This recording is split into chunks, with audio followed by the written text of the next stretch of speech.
falando sobre saúde com a Osteo Performance 370.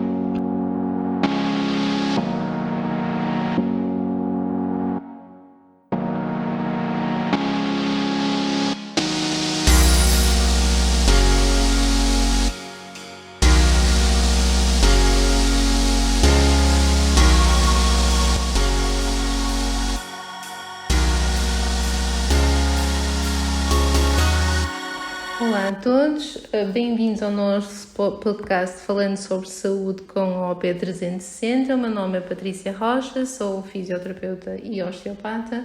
Hoje o tema que vos trago são os inimigos da amamentação, que são muitos. Para falar do tema tenho comigo a nossa enfermeira, a Filipa Freitas,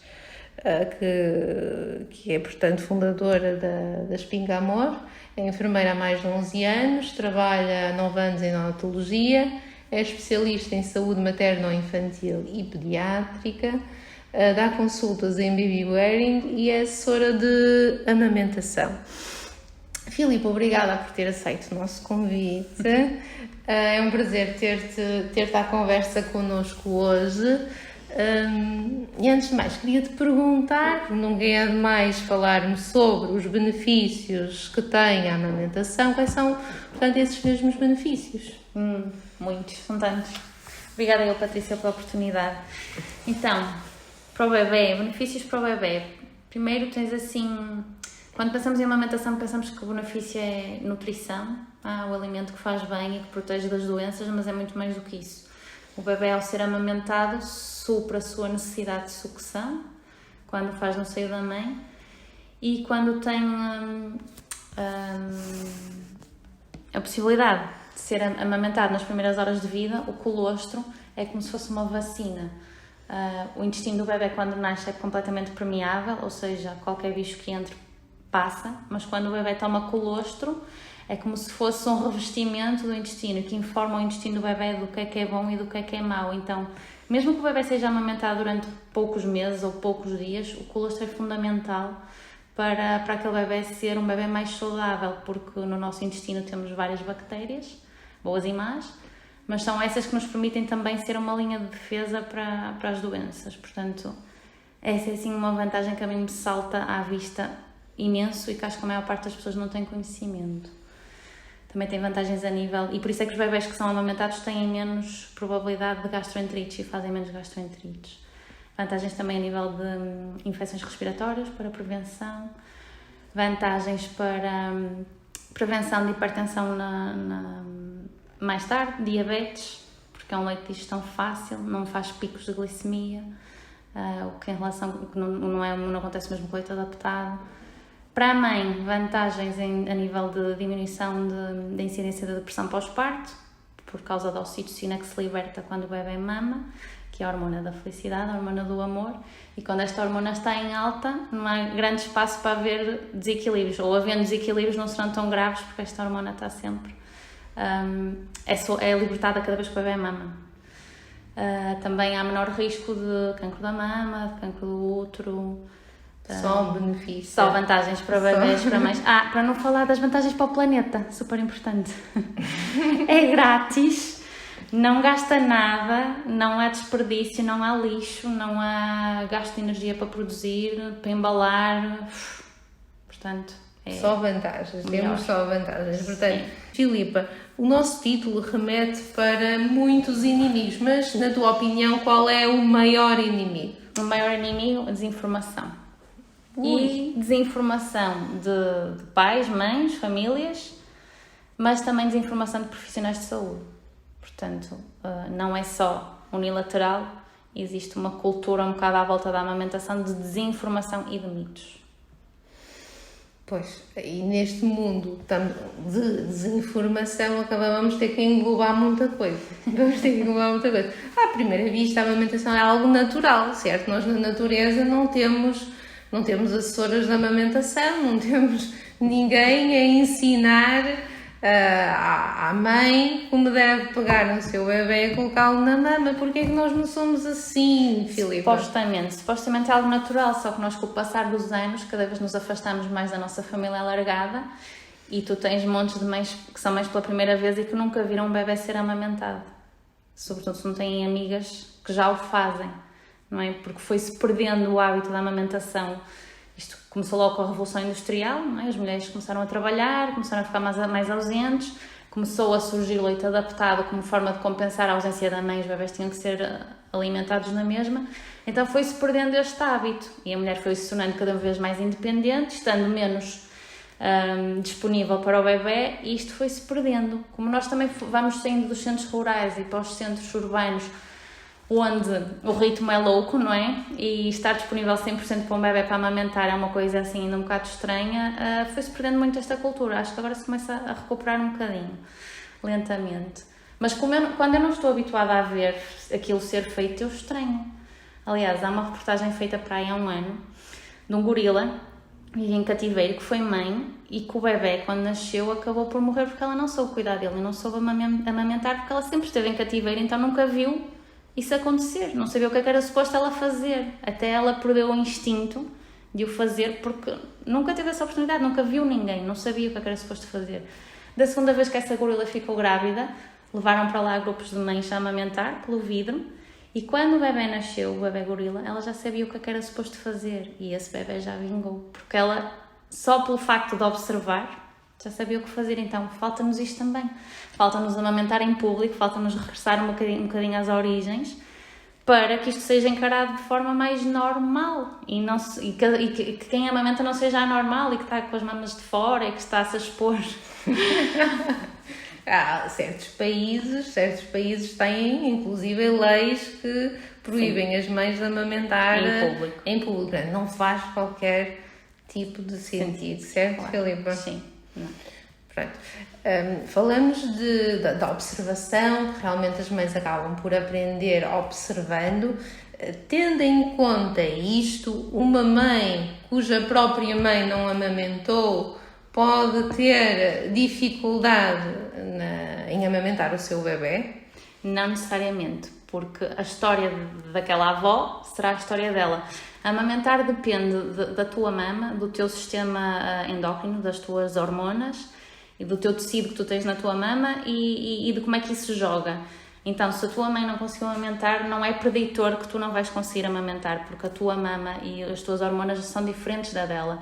Poderá haver algumas componentes genéticas de algumas doenças, mas é muito raro. Então, isso não significa absolutamente nada. O que pode mudar isto é que tu seres informada sobre e antes do teu bebê nascer, tens um contacto à mão e vais lendo sobre a amamentação e tens um contacto para quando ele nascer e as coisas piorarem, não é?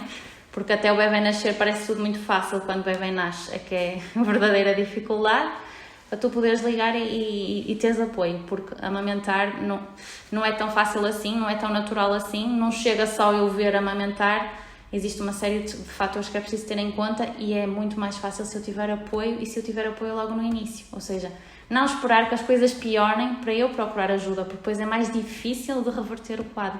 Quanto mais cedo eu procuro ajuda, melhor é o meu resultado final. Estavas a falar que o primeiro momento é o mais importante. Quem é que está nesse primeiro momento, onde a mãe está pela primeira vez a dar de mamar? Quem é que está ali e que pode reverter todo o processo e faça com que as coisas corram da melhor forma? Quem costuma estar mais são os profissionais de saúde, não é? Enfermagem. Agora, é preciso haver tempo, disponibilidade e não é só isso, é preciso que o profissional de saúde saiba aquilo que está a fazer. Porque hoje em dia nós temos até mães e pais, famílias mais informadas do que os profissionais de saúde. Então, não é que isto não possa acontecer, eu acho muito bem que as famílias estejam informadas, isto deve acontecer, mas os profissionais de saúde têm que acompanhar isto. Portanto, têm que perceber que têm que se atualizar e que aquilo que era já não é. E que isto está sempre a mudar.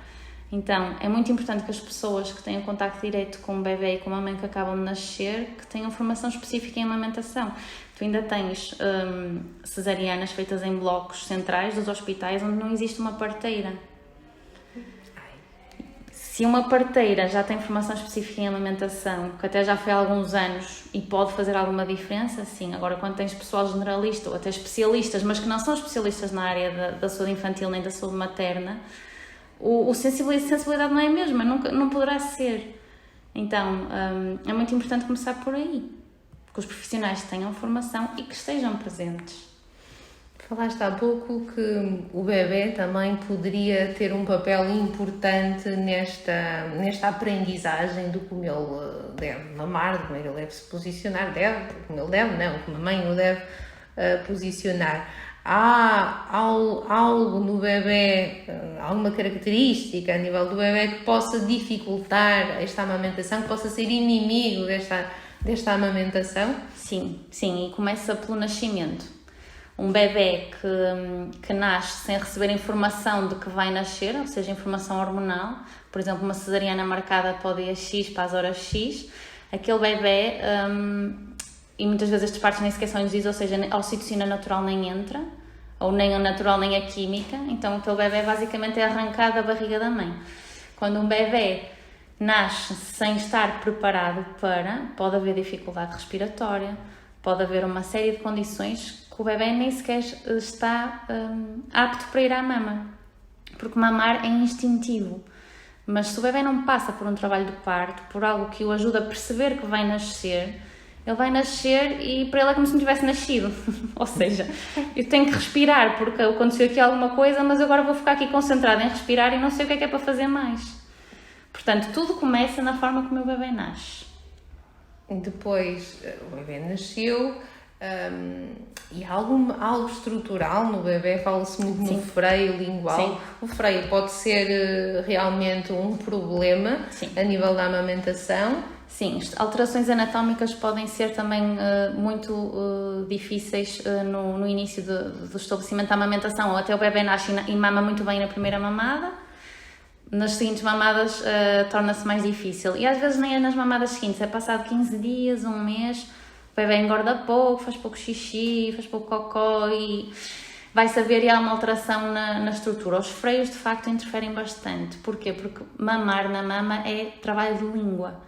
E o que é que o freio faz? O freio é uma membrana que existe debaixo da nossa língua, que todos nós temos, uns mais evidentes, outros menos, mas que torna a minha língua, pode ter menos mobilidade, se o freio for um bocadinho mais curto, tiver uma inserção mais anterior. Então, o freio interfere sim, e muitas vezes não interfere logo no início, mas pode interferir aos 2 meses, aos 3 meses, o freio está já bem estudado e bem qualificado, e especialistas em amamentação por todo o mundo falam nisto, que o freio interfere na forma como o bebê movimenta a língua e na forma como movimenta a língua vai dificultar a pega na mama, e não é só a pega, é a transferência de leite, porque a mãe até pode nem sentir dor se o bebê tiver o freio curto, e o bebê pode mamar o suficiente para fazer xixi e cocó, mas até engorda pouco. Mas o que se passa aqui é que o bebê conseguiria tirar muito mais leite daquela mama se tivesse mais mobilidade de língua. No fundo, o bebê habituou-se a mamar com aquilo que tem, e mesmo após corte do freio, o bebê ainda se vai habituar a ter mobilidade de língua, não estava habituado a ter aquela mobilidade toda. Então também, quando há corte do freio, não devemos esperar logo maravilhas no dia seguinte, nem no próprio dia, vai demorar a acontecer. Mas sim, é facto, interfere. Pouco reconhecido também ainda. Nas consultas de amamentação, vocês avaliam exatamente esse freio e acabam por depois, caso considerem necessário, então, a recomendar o corte do mesmo, sim, certo? Só sim. Para informar aqui os sim. pais que realmente numa consulta de amamentação tudo isso avaliar. Sim. Avaliar. Tentamos fazer o despiste, se achamos que está a interferir, encaminhamos para a especialidade. Não somos nós que cortamos, normalmente um pediatra ou um neonatologista com experiência em amamentação, porque também faz diferença, porque se eu encaminhar para alguém que não reconheça o freio como uma interferência na amamentação, o mais provável é desvalorizar. Não, antigamente os freios eram cortados ao nascimento. O bebê nascia, era avaliado pelo pediatra, se tinha freio curto, cortavam logo. E isto caiu um bocado em desuso, porque temos agora alternativas mais fáceis. Não é? Se não mama na mama, vou buscar o biberão, vou buscar o leite adaptado e está resolvido. Mas é facto que interfere, sim, e tem que se valorizar na mesma. Falamos das alterações anatómicas do bebê e as alterações anatómicas da mama da mãe. Podemos ter aí algum tipo de inimigo? Podemos ter falar de- algo que dificulte a amamentação, como é o caso de, não sei se isso é verdade, acho que é mentira, mamas muito grandes, Mamas ou pequenas, pequenas, mamilos rasos, mamilos exatamente, planos. mamilos rasos, essas coisas todas. Em termos de tamanho de mama, não existe nada relatado, ou seja, mama grande ou mama pequena produz leite na mesma, porque depende do meu tecido glandular e das minhas hormonas, portanto não será tanto por aí, ou não é mesmo por aí. Em relação aos mamilos, também não é por aí, porque o bebê precisa de abocanhar a auréola toda. O mamilo simplesmente é a pontinha para onde sai o leite. Se o bebê só agarrar na pontinha no mamilo, vai estar a magoar a mãe e não vai estar a estimular a mama de uma forma eficaz e vai tirar pouco leite. Então é suposto o bebê abocanhar a auréola. O mamilo é só o sítio para onde sai o leite. Portanto, o bebê não precisa, numa mama que tem os mamilos pouco proeminentes ou até invertidos, não é preditor que a amamentação vai correr mal. Pelo contrário, existe leite na mesma e é possível contornar isso. Poderá ser mais desafiante para alguns bebés. Um bebê com um freio curto e com um mamilo plano ou invertido, o desafio é grande, sim. Existem mamilos de silicone para essas mães que têm o mamilo raso. Pode ser uma ajuda ou não, Filipa? Idealmente o mamilo de silicone nunca é uma ajuda. Idealmente, porque no fundo é um artefacto, é um objeto que vai exigir mais esforço ao bebê, primeiro de sucção, não é?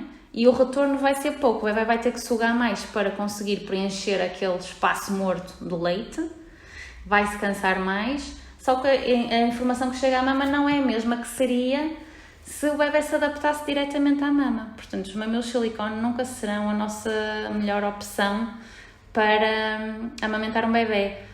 No caso de serem introduzidos, deve ficar sempre bem assente que é transitório, deve ser transitório. Se não estão a conseguir amamentar sem eles, devem procurar ajuda.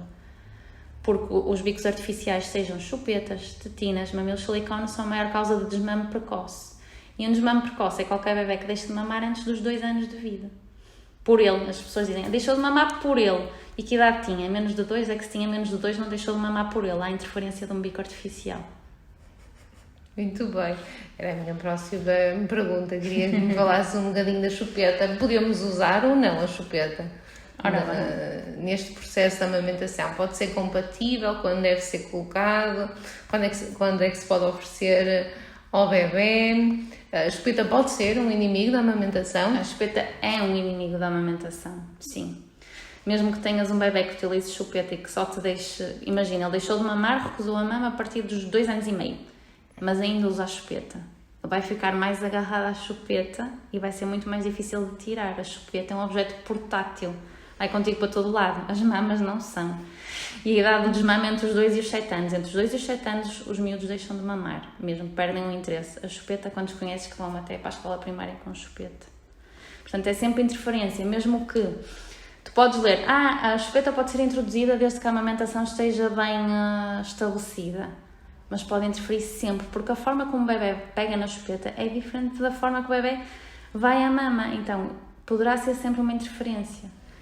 E quem fala na chupeta, fala num copo de bico, tá? Um copo para beber água que tenha um bico largo, também interfere, porque o bebê vai aplicar o que está a fazer no copo à mama e não tem nada a ver. E o fluxo também não tem nada a ver.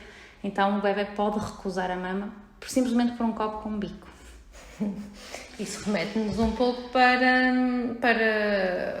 o regresso ao trabalho da mãe. A mãe não vai estar sempre presente e não vai conseguir amamentar o seu bebê da forma que mais natural, não é? Vai ter que recorrer à ajuda de alguns amigos, que podem também ser uns inimigos. Sim. Queres-me falar um bocadinho desse material? Quais são os amigos? Sim. O que é que se pode usar? E quais são os inimigos nesse processo? Sim. É verdade que há mães que regressam ao trabalho, que estão a amamentar e na sua ausência introduzem o biberão e corre tudo bem. Ok. Mas o que a literatura nos diz é que qualquer bico pode interferir. Então, muitas vezes as mães regressam ao trabalho e quando introduzem o biberão, o bebê deixa de mamar na mama, por exemplo, aos 9 meses. Que é uma altura em que eles se interessam mais pelos bicos artificiais e começam a desinteressar-se pela mama. Então, Como é que eu posso regressar ao trabalho e garantir que protejo a minha amamentação? Idealmente não introduzo biberões, nem tetinas. Posso dar leite materno ou outro leite, mas posso dar leite por copo, por colher, eventualmente por seringa. Copo sem bico. Copo sem bico. Um copo normalíssimo, copo que tem em casa, uma chávena de café, ou então há copos com um corte assimétrico, em que eu consigo ver o que é que o bebê está a beber e tem umas pegas. Essa é uma opção. Também existem copos 360, copos evolutivos, que são copos que o bebê coloca lá a boca e só quando o bebê suga é que aquilo é que vira o líquido. Ou seja, é um copo roda 360 graus e nunca vai pingar, a não ser que o bebê aplique lá a sucção. E mesmo esses não podem ser qualquer uns. Serão boas opções. Colher, uma colher básica, uma colher de café, ou até a colher doseadora, que é uma colher na ponta e depois tem tipo vibrão colher, ou seja, em vez de ter uma tetina na ponta tem uma colher. Também são boas opções. E os bebés conseguem mamar por essas colheres? Conseguem. Boa. Não digo que consigam todos, é preciso treinar também um bocadinho, também experimentar o que é que existe e experimentar o que é que funciona melhor com o meu bebê, porque os bebés não são todos iguais. E há bebés que não aceitam leite materno de outro sítio que não seja a fonte. Só da mama. E aí sim isto é o verdadeiro desafio, é quando eu não consigo dar leite materno de forma nenhuma e eu tenho que ir trabalhar. Aí é mais complicado. Portanto, a mãe regressa ao trabalho, também se vão espaçar os tempos entre mamadas. Se o bebê tem as suas necessidades garantidas, porque a mamar fez até um stop de leite, a mama da mãe deixa de ser estimulada tantas vezes. Essa falta de estimulação pode ser um inimigo para a nossa amamentação ou há formas de contornar? Não necessariamente. A mãe pode sempre tirar leite no trabalho se tiver essa possibilidade e essa disponibilidade. Mas o que acontece a curto, médio prazo é que o nosso corpo entende que falta o bebê naquele horário. Então, se falta o bebê naquele horário, eu não preciso de produzir leite da mesma forma. Então, isto é encarado muitas vezes como baixou a produção porque eu fui trabalhar. A produção não baixou, a produção ajustou-se à nova realidade. Então, muitas mães até começam a trabalhar e tiram leite na bomba e até tiram 100, imagina, 100 ml. Passado uma semana já só tiro 40, já só tiro 60, está a baixar a produção. A produção não está a baixar, a produção percebeu que o bebê falta. E o estímulo que o bebê dá à mama é diferente e será sempre diferente de qualquer bomba. Então, é uma forma também do meu corpo se proteger, de não estar a produzir leite para um bebê que não vai mamar. Porque senão estou sempre em risco de fazer uma mastite. Da minha mama ficar tensa e dura e até fazer uma inflamação porque eu não tenho o bebê. E o corpo é inteligente a este ponto. Filipa, de quanto em quantas horas é que um bebê deve mamar? Nas horas que eu quiser. Esse é aquele mito, não é? Uhum. Que o bebê deve mamar de 3 em 3. Sim, o bebê devemos olhar ao relógio para ver se já passaram mais de 3 horas sem o bebê mamar. Porque se passaram mais de 3 horas, então devo despertar o meu bebê. De resto, deve ser respeitado o ritmo do bebê, porque o bebê mama por necessidade de nutrição, sim, mas também mama por conforto, por segurança. A mama, no fundo, é a resposta para tudo, sobretudo nos primeiros meses. E eu devo encarar a mama, a amamentação, não só como função de nutrir, mas como de responder a uma série de necessidades do meu bebê. E quando eu penso nisto, se calhar percebo melhor que o bebê esteja sempre a mamar. Está sempre a mamar, ainda mamou há bocadinho, agora já está outra vez. Ok, mas se calhar agora não é porque se quer nutrir, é porque quer conforto, porque quer segurança. Precisa de sucção para se acalmar ou para adormecer. É normal. Portanto, o pormos um calendário, pormos uma hora para a criança mamar, pode dificultar este processo de amamentação? Pode ser mais um inimigo da amamentação. Quando eu ponho horas, quando eu imponho horários, restringo horários, o que é que pode acontecer? O meu bebê pode não engordar o esperado, seja lá o esperado que for, mas pode não engordar o esperado. E quando o bebê não engorda o esperado, o que é que vem a seguir? Suplementação. Suplementação pode ser com leite materno ou com leite adaptado, mas normalmente vem num biberão. Então começa aqui o ciclo do desmame. Se eu respeitar o que o meu bebê me pede, é mais provável que em termos de peso esteja tudo bem. Restringir mamadas acaba em a minha produção reduzir, não é? Porque estou a pôr horas e o meu corpo sabe que o bebê naquela hora não vai mamar, então vou diminuir a minha produção e o meu bebê não vai engordar tanto quanto necessitaria, porque o bebê engorda pela quantidade de leite que ele ingere nas 24 horas. Então, se eu imponho horários, se eu restringo, no fundo, estou a restringir calorias. Falaste dos bebés magrinhos, não é? A balança pode ser um inimigo da amamentação, Filipe? A balança pode, sim. Nós não somos todos iguais. Há mais aspectos para ver para além da balança. Primeiro tenho que perceber quando o meu bebê mama se é eficaz, se ele transfere leite, se eu ouço o bebê engolir. Depois ver as fraldas, se há xixis, há cocós e quantos por dia. E no fim, o estado geral do meu bebê. Bem disposto, satisfeito, atento, dorme. Ok. Depois às vezes vem a balança e parece que contradiz isto tudo, mas a balança é mais um indicador. E o bebê cresce, é uma curva o crescimento do bebê, não é uma reta, não é ascendente. Não é? Há oscilações. Portanto, nem todos os bebés vão engordar as 15 gramas por dia, por mínimo de 15 gramas por dia que a Organização Mundial de Saúde recomenda. É preciso estar atento a outros indicadores, mas para isso é preciso também munir muita informação e ter arcabouço para lidar com as opiniões alheias. Mais uma vez, informação. Acabamos por ter sempre a desinformação como o principal inimigo da nossa amamentação.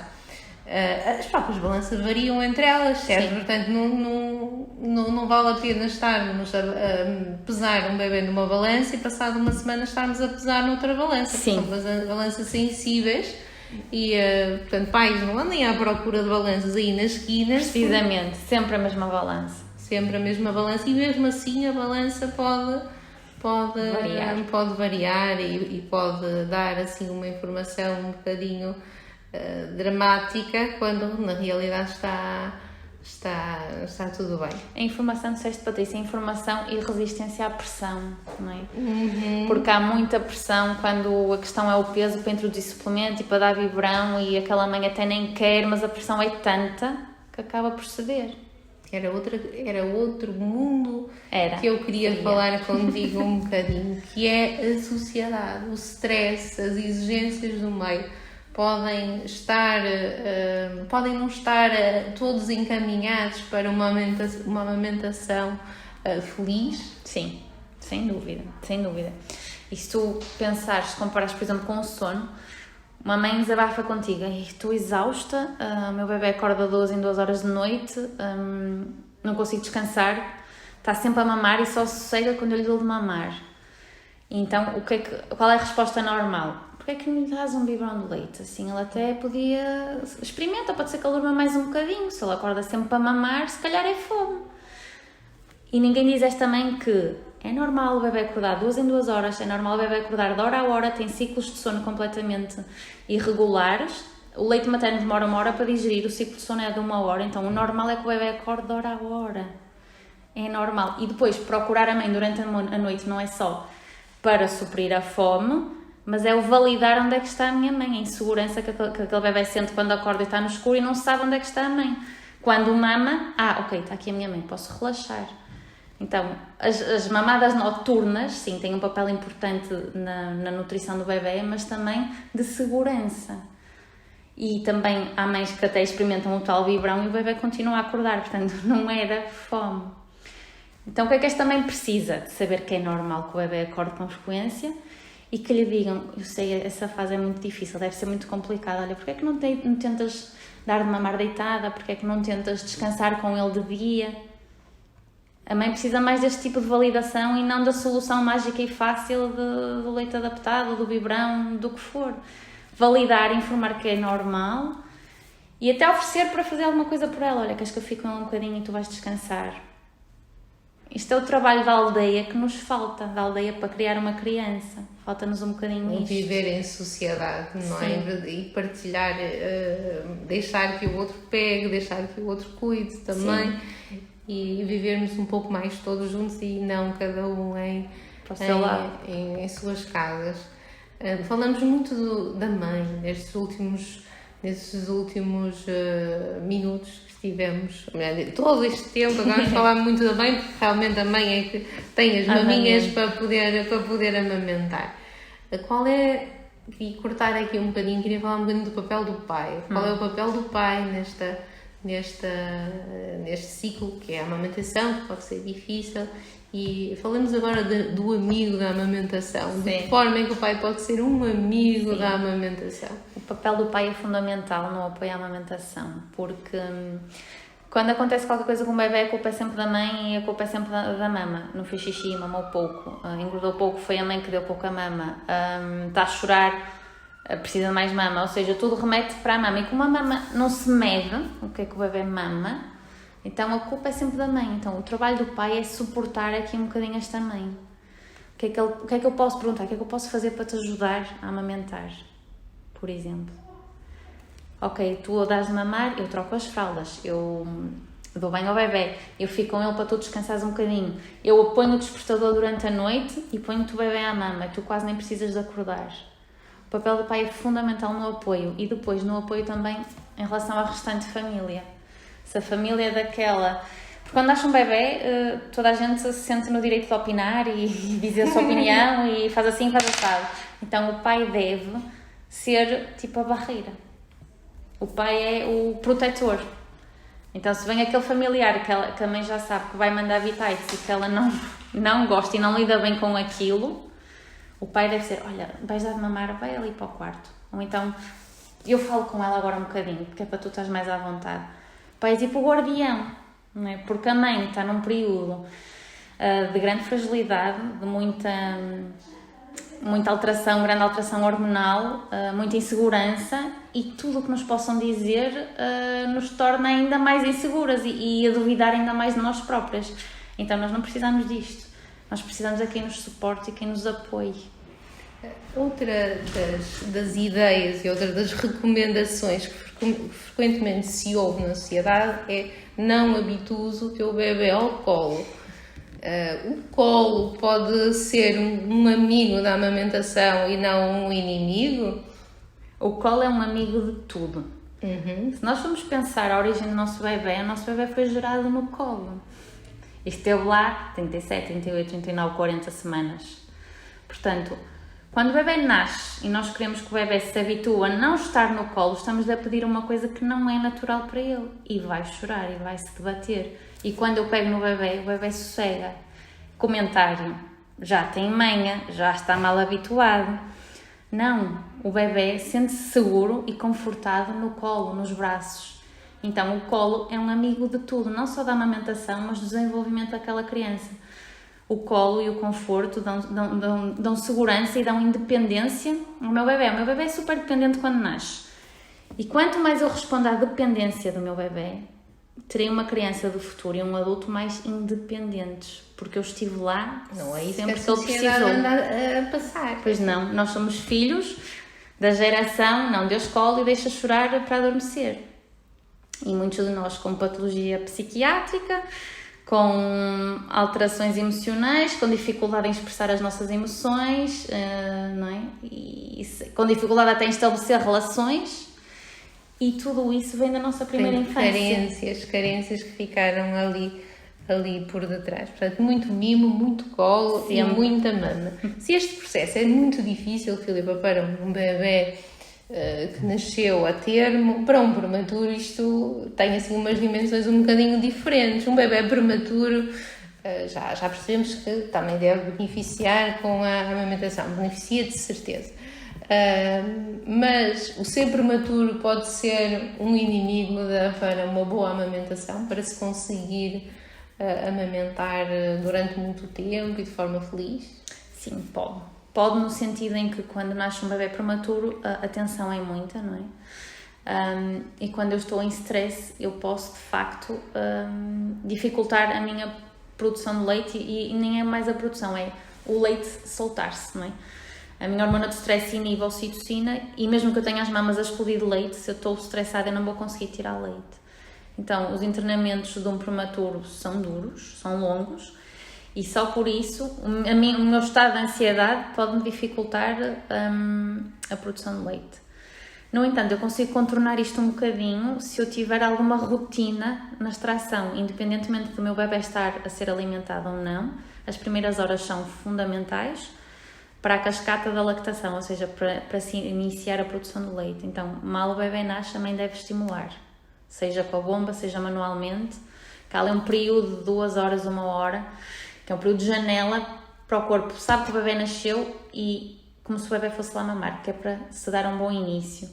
Depois do bebê nascer, é manter a rotina de extração 2 em 2, 3 em 3 e durante a noite também. Fundamental por causa do pico da hormona que produz o leite.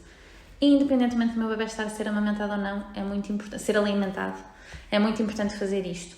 Porque é isto que me garante que mais para a frente eu ainda possa ter o leite quando o bebê tiver capacidade de vir à mama.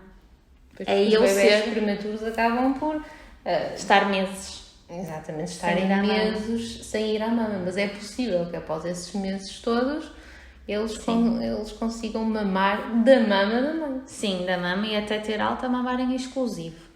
Sim, é possível. Agora exige muito trabalho de casa, muita dedicação e muita vontade. Não é fácil. Agora vamos para o outro extremo. Portanto, temos então os bebés que são os prematuros, que realmente podemos ter ali algumas dificuldades iniciais, que podem no fundo serem inimigos da amamentação. E os bebés mais crescidos, portanto maiores, há aquela ideia, ele já é grande, ele ainda mama. Os grandes. Os grandes, sim, os grandes mesmo grandes, os que já têm mais vamos falar 1 ano, que não são assim tão grandes, não é? Falamos há pouco que a Organização Mundial de Saúde recomenda uma amamentação pelo menos até pelo menos, e então aí vamos sublinhar, pelo menos até aos 2 anos. Sim. Há muito essa ideia, o bebê já anda, já tem dentes. Porque é que precisa de mamar? Exatamente, porque é que precisa de mamar. Isso está certo, está errado, as crianças maiores continuam a precisar de mamar. Porquê? Sim, não existe idade limite onde se esgotem os benefícios da amamentação. A partir dos 2 anos, a função não é tanto de nutrição, ou seja, mas também existem nutrientes, é mais defesa, fatores de defesa, de imunidade, que continuam a passar da mãe para o bebê a partir dos 2 anos. Para além disso, para além dessa vantagem de sistema imunitário, nutricional, etc., temos a vantagem emocional, não é? O bebê muitas vezes procura a mãe para mamar a partir dos 2 anos, no sentido de se acalmar, de procurar conforto, de procurar segurança. Por exemplo, entrarem num sítio onde está montes de gente que o bebê nunca viu, que não conhece, o mais provável é refugiar-se na mãe a mamar, porque lhe dá conforto e dá segurança. E mama um bocadinho e depois já está pronto para explorar o ambiente. Então, a partir dos 2 anos, a função é mesmo essa. Regulação emocional, conforto, segurança. Portanto, é sempre vantajoso amamentar. Filipe, tu tens um filho, certo? Sim. Quantos anos tem?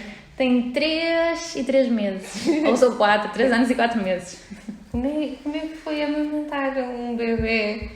Até quando é que ele ainda mama? Ele está a desmamar. Está a desmamar? Está a desmamar sozinho agora. Sim. Sozinho? Sim. Como é que foi dar de mamar a um bebê com 3 anos, não é? Sim. Com 3 anos numa sociedade não muito amiga da amamentação?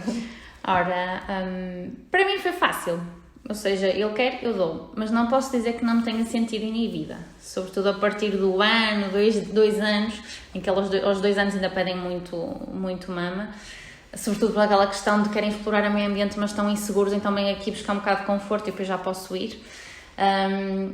Não por mim, mas pela sociedade. Ou seja, um bebê que já caminha, etc. E se gostavas a dizer que já tem dentes, agora vem-me aqui desapertar a blusa e vem mamar. Então, eu fazia questão de amamentar em público, sim, porque acho que é preciso haver ver-se mais isto para normalizar a questão, mas também não era em qualquer sítio, porque se eu me agachasse e desapertasse a blusa, eu mamava de pé ali no sítio, mas eu também não me sentia à vontade para isso. Então combinei com ele, pronto, queres mamar? Está bem, a mamãe já te dá, mas vamos procurar um banco. E era mesmo, ele até passava pelos, mamãe, está aqui um banco, quero memé. Portanto, eu sentia-me confortável a amamentar assim, mas tinha que ser com ele sentado, não é, que ele já é grande, ao mesmo tempo dava para perceber que ele estava a mamar, mas quem não tivesse a prestar atenção nem percebia que ele estava a mamar, e eu sentia-me mais confortável assim, ou seja, tentava fazer a minha parte, mas na minha inibição. Pedi-te para falares um bocadinho disso, porque realmente é importante as mães que decidiram amamentar e que querem amamentar até tarde, que não estão sozinhas. Não estão sozinhas. Amamentar é algo totalmente natural. O bebê ser grande não é de todo um inimigo, quem é inimigo é a sociedade. E mais uma vez a desinformação. Sim. Portanto, se o bebê já está a comer, esses alimentos não lhe dão o que lhe dá a maminha. Sim. A maminha não é só alimento, como tu falaste, não é? Também acaba por ter outras vantagens, que deve ser promovida e estimulada, e temos que dar mais informação quanto a isso e retirar de cena os inimigos. E a pressão e o vício, não é? Ainda mama porque é viciado. Viciado.